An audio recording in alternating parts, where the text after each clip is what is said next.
Selamat pagi menjelang siang, perkenalkan saya Ali Shirisata, dan hari ini saya akan membuka presentasi mengenai proyek aplikasi yang kami kembangkan, yaitu Mene Manajemen Bisnisnya, sebuah solusi manajemen usaha yang dirancang khusus untuk UMKM. Next. Oke, pertama-tama, mari kita mulai dari permasalahan utama UMKM saat ini. Banyak banget pelaku UMKM yang masih kesulitan mengelola usahanya, mulai dari pencatatan keuangan yang ribet, harga jual yang sering salah hitung, hingga pemisahan uang pribadi dan bisnis yang sering tercampur. Data dari Business Fitness Index menunjukkan mayoritas UMKM masih mencatat manual dan menggunakan banyak aplikasi terpisah yang malah menambah keribetan dalam operasional. Selain itu juga, pada data 2024 OCBC Business Fitness Index, ternyata 46%-nya baru baru 46% hanya memisahkan uang bisnis dengan personal. Dari sini muncul pertanyaan seperti bagaimana sih cara UMKM mengatur usaha tanpa ribet, tanpa banyak aplikasi tapi tetap efisien. Next. Untuk menjawab masalah tersebut, kelompok kami membentuk sebuah tim kecil dengan pembagian peran yang jelas. Di sini, saya Alishan Andasapa dengan NIM 087 berperan sebagai backend developer dan database engineer. Bapak Ibu, saya Rafif dengan NIM 085, di-manage sebagai Project Manager, Support Developer, dan juga DevOps. Oke, perkenalkan nama saya Ismail Faruqi dengan NIM akhir 092 sebagai Bisnis dan Sistem Analis, juga QA dan Dokumentasi. Perkenalkan, saya Astrela dengan NIM akhir 094. Di sini saya sebagai front-end developer dan UI UX designer. Kami memperkenalkan ini cara UMKM mengatur usaha tanpa ribet. Selanjutnya, kita akan masuk ke sesi demonstrasi untuk melihat langsung bagaimana aplikasi Mene bekerja. Untuk itu, saya persilakan rekan saya Rafif untuk memandu demo tersebut. Baik, Bapak Ibu, izin untuk memandu demonstrasi untuk website Mene itu sendiri. Yang pertama di sini kita ditampilkan dengan website login ya. Kita di sini login sebagai admin Mene. Kemudian di tampilan pertama kita ada dashboard dengan tampilan sidebar dengan pilihan dashboard, produk, transaksi, overhead dan karyawan, kalkulator HPP, kemudian pengaturan. Kemudian di pilihan atas ada pilih toko, bisa juga tambah toko baru, edit dan widget, dan juga fitur untuk dark mode. Selanjutnya kita untuk demonstrasi kita buat nama toko.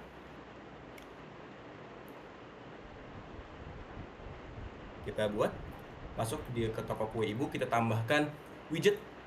Widget di sini adalah modul-modul fitur yang dibutuhkan untuk user ya, sebagaimana tujuan dari Mene itu sendiri yaitu modular. Jadi user menambahkan widget yang hanya dibutuhkan gitu. Untuk toko kue ibu kita tambahkan sales counter, kemudian quick cashier, kemudian product list. Kita bisa juga edit di sini untuk menyesuaikan susunannya. Kemudian juga kita tambahkan sticky note.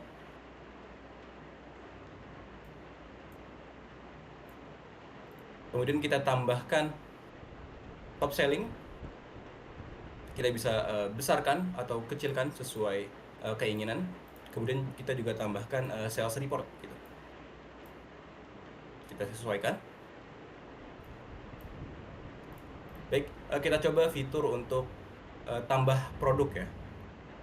Kita tambahkan dulu quick add product. Kita sesuaikan tampilannya sesuai keinginan. Kita tambahkan produk, misalkan kue matcha dengan harga 20.000. Dengan stok kue matcha itu sendiri 10. Kemudian kita juga tambahkan produk lainnya, cheesecake. Kemudian dengan harga 15.000. Dengan stok 10 kita tambahkan. Kemudian di sini ada dari widget quick cashier. Kasir bisa melakukan check out, misal kita pilih produk kue matcha, kita tambahkan misalkan penjualan satu kali transaksi itu 9 kue matcha, kemudian bayar, langsung terupdate di top selling dan juga penjualan hari ini yaitu 180.000. Kemudian di laporan mingguan juga ada hasil dari transaksi dan penjualan. Kemudian ada catatan juga, bisa kita tambahkan catatan stok kue matcha tinggal sedikit. Kemudian kita coba lakukan check out untuk kue matcha melebihi dari batas stok itu sendiri. Di sini stok kue matcha di sini sudah ada peringatan merah, sisa 1, kita tambahkan 2 misalkan. Nah, tidak bisa ya Bapak Ibu, ada notifikasi stok tidak cukup. Kemudian untuk menampilkan top selling, untuk mendemonstrasikan kue top selling, kita tambahkan check out untuk cheesecake. Kita penjualan 3 cheesecake, kemudian bayar. Ya, top selling itu leaderboard untuk penjualan produk ya, bisa lihat yang nomor 1 itu kue matcha dengan 9 terjual, kemudian yang kedua cheesecake dengan total 3 terjual. Kemudian selanjutnya di sidebar kita masuk ke produk ya. Di sini ada daftar produk dari toko kue ibu, kemudian ada transaksi dari riwayat transaksi yang tadi dilakukan oleh kasir. Ada 2 total transaksi dengan invoice sebagai berikut dengan detail-detail 3 cheesecake, 9 kue matcha, dan nominalnya. Kemudian selanjutnya ada overhead dan karyawan. Di sini kita bisa menambahkan dan menghitung kelola biaya seperti listrik, sewa, dan lain-lain. Kemudian juga upah tenaga kerja begitu. Di sini juga ada catatan untuk pengisian panduan cepat sehingga user mengisi dengan ketentuan dan panduan sehingga hasilnya lebih akurat begitu. Kemudian selanjutnya di sini saya tambahkan biaya overhead sewa ruko dengan jumlah biaya sewa ruko 1 juta. Dengan metode alokasi di sini kita ada pilihan per batch produksi, per unit produk, dan bulanan. Untuk sewa ruko sendiri kita tambahkan untuk bulanan. Kemudian estimasi pemakaian total 10 bulan, artinya kita tambahkan estimasi pemakaian total 10, kita tambahkan overhead. Kemudian tertambah ya di daftar biaya overhead ada sewa ruko total 1 juta dan per pemakaian 100.000, artinya per bulan 100.000. Kemudian untuk tenaga kerja kita coba tambahkan baker ya. Kemudian upah per jam 30.000. Kita tambah posisi, masuk juga ke daftar posisi tenaga kerja. Kita selanjutnya pergi ke sidebar pilihan kalkulator HPP. Di sini berguna ketika kita ingin menambahkan produk, kita menghitung HPP atau harga pokok penjualan. Misalkan kita ingin tambahkan produk kue lapis dengan bahan-bahan yang kita tambahkan terlebih dahulu. 1000. Harga 10.000 dengan stok 10. Kemudian tepung harga 20.000 dengan stok 5. Di kalkulator HPP kita masukkan nama produk kue lapis, produk yang ingin kita tambahkan, dan hitung HPP-nya. Kita misalkan kue lapis itu menggunakan terigu dan tepung, misalkan dengan jumlah terigu per bulan ya Bapak Ibu. Disclaimer, ini untuk kalkulator HPP ini perhitungannya per bulan. Jadi terigu misalkan dengan jumlah 5 dengan harga per unit 10.000. Kemudian tepung dengan jumlah 10 dengan harga per unit 15.000. Dengan biaya overhead kita menggunakan ruko yang sama dengan kali pakai, artinya 1 bulan ke 1 kali pakai. Kemudian posisi tenaga kerja kita juga menggunakan baker yang sama dengan waktu produksi jam per bulan, artinya misalkan baker ini 8 jam kerja sehari dalam 1 bulan, artinya ada 240 jam per bulan. Dengan hasil output kue lapis per bulan 300 kue lapis. Di sini ada ringkasan harga pokok penjualan dengan biaya bahan, biaya overhead, biaya tenaga kerja, total harga pokok penjualan, dan juga harga pokok penjualan per unit atau per kue lapis. Kita bisa simpan resep dan harga pokok penjualan.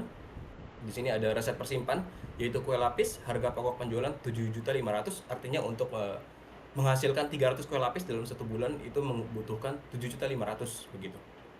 Kemudian selanjutnya ada di sidebar ada ke pengaturan. Di sini kita bisa kelola toko, kita bisa menambahkan toko baru, kemudian juga bisa mengubah dari mode gelap ke mode terang.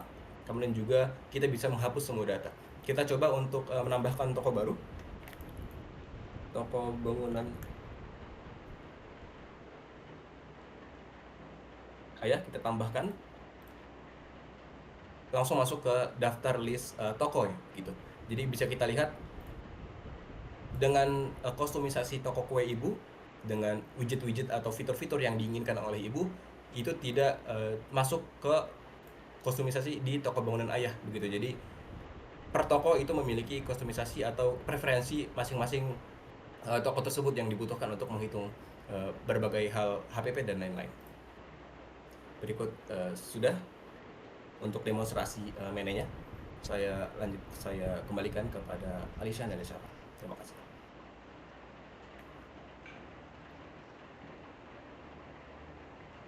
Baik, terima kasih untuk demonstrasinya oleh Rafif. Next. Untuk perencanaan dan SDLC akan dijelaskan oleh rekan saya, Ismail Faruqi. Ismail, dipersilakan. Oke, baik. Sekarang kita masuk ke sesi perencanaan juga SDLC. Bisa di next. Oke, proses pengembangan perangkat lunak pada Project Mene menggunakan Software Development Lifecycle atau SDLC dengan metode Agile Model yang dipadukan dengan pendekatan Kanban Framework, di mana pemilihan metode ini didasarkan pada kebutuhan proyek yang dinamis kolaboratif serta menuntut fleksibilitas tinggi tim dalam menangani perubahan fitur juga prioritas. Dan juga dengan kondisi bahwa tim kita terdiri dari tim kecil yaitu 4 orang, maka penggunaan metode ini adalah penggunaan yang tepat. Bisa di next. Oke.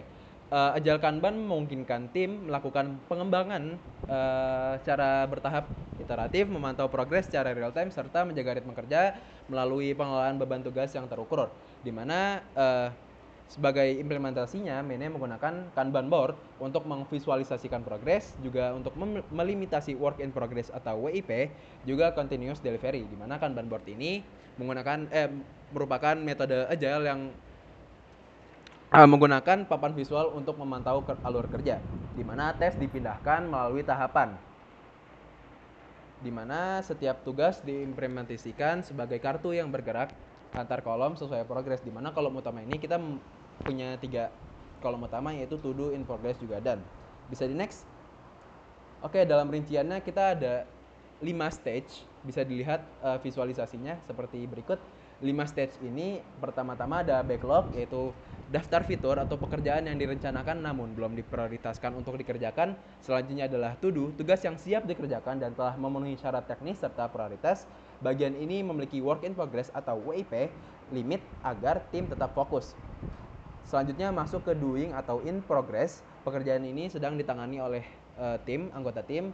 Masuk ke testing dan review, pekerjaan yang sudah selesai secara teknis dan menunggu validasi dari QA ataupun reviewer.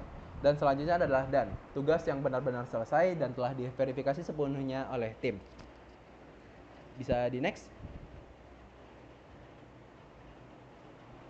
Baik, selanjutnya ada work in progress, yaitu adalah batas jumlah task yang boleh dikerjakan sekaligus, yaitu di tahap alur kerja. Artinya WIP ini membatasi atau melimitasi pekerjaan yang ada di Kanban board begini, ya, di Kanban board begitu. Artinya di dalam in progress itu ada 2 task aktif per orang.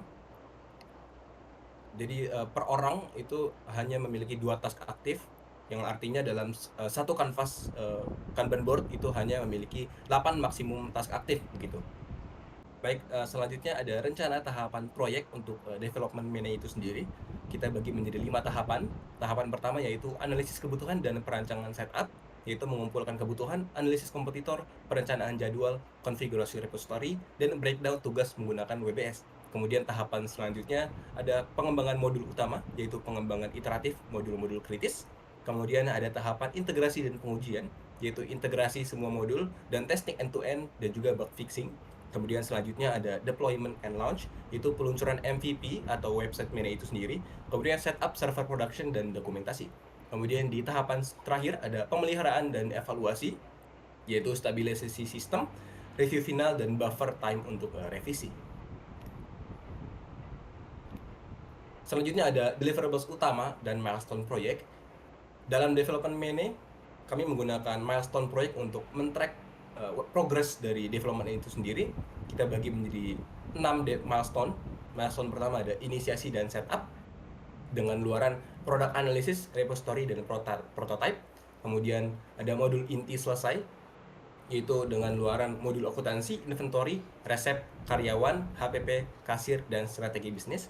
Kemudian ada milestone integrasi, yaitu dengan luaran aplikasi MVP dengan UI UX responsif yang terintegrasi dengan API dan database. Kemudian ada milestone quality assurance dan testing dengan luaran laporan QA dan program bebas bug kritis. Kemudian ada milestone selanjutnya, yaitu milestone deployment dengan luaran web aktif dan dapat digunakan user. Kemudian ada milestone terakhir, yaitu stabilisasi dan review, yaitu sistem stabil dan operasi pemeliharaan dari web itu sendiri. Oke, berikutnya adalah monitoring strategi dan juga backup strategi. Di mana monitoring strategi ini dilakukan melalui daily stand up, juga weekly milestone review, dan delay early direction juga critical flag. Juga ada backup strategi di mana keterlambatan melewati buffer 10-15%. Ketika ada suatu tes yang harus direvisi berulang kali hingga melewati buffer 10 hingga 15%, maka reschedule QA dan integration harus dilakukan dengan rolling release non-critical feature. Jadi kita deploy dulu dan revisi-revisi minornya akan dijadikan rolling release. Selanjutnya adalah expand stabilization timeline. Jadi kita memanjangkan timeline kita untuk stabilisasi sebelum deploy. Oke, selanjutnya. Oke, selanjutnya adalah UBS atau Organization Breakdown Structure, di mana project itu dikepalai oleh Rafif sebagai project manager, di mana dia bertugas sebagai support developer, deployment maintenance, juga DevOps, dan rekan-rekan yang lain juga sebagai misalnya seperti Astrella front end, Alicia back end, dan saya sebagai QA dan lain sebagainya, itu saling berintegrasi. Jadi karena tim kita kecil, jadi kita saling membantu satu sama lain atas tanggung jawabnya masing-masing, tapi tetap memegang penuh atas tanggung jawabnya itu sebagai kepala. Bisa di next? Oke, berikut adalah RACI chart atau Responsible, Accountable, Consulted, Informed dari setiap modul atau setiap tesnya. Oke, bisa di next? Oke, berikut adalah motivation theory, di mana Maslow hierarchy of needs, di mana kita akan membahas tentang fisiologis, keamanan sosial, dan penghargaan, juga aktualisasi diri, dan digabung oleh Herzberg two factor theory, di mana ada hygiene factor juga motivator factor, di mana beban kerja proporsional dan komunikasi juga tanggung jawab, dan pengakuan eksplisit atas kontribusi. Selanjutnya juga McGregor teori X and Y, di mana teori Y itu full adoption, juga PM as a facilitator, jadi di mana PM itu bertanggung jawab atas rekan-rekan kita, juga freedom atas kebebasan, juga ownership and result accountability. Jadi motivation theory ini, di mana ada Maslow teori, Herzberg teori, juga McGregor teori, akan menjadi basis teori motivasi untuk keberlangsungan project Mene ini. Bisa di next? Oke, risk management and mitigation.